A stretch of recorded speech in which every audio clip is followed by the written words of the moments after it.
Bună dimineața, bună dimineața! O să deschid pușculița în care am strâns donații în primele 2 zile pentru a merge să cumpăr încă câteva cadouri la copii, fiindcă am rămas fără.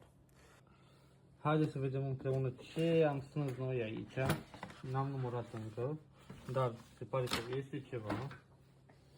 Și avem 20, 40, 67, 167, 20.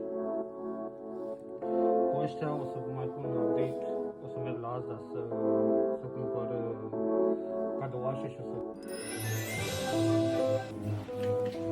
Am ajuns în Asda, acum mergem să ne uităm după dulciuri.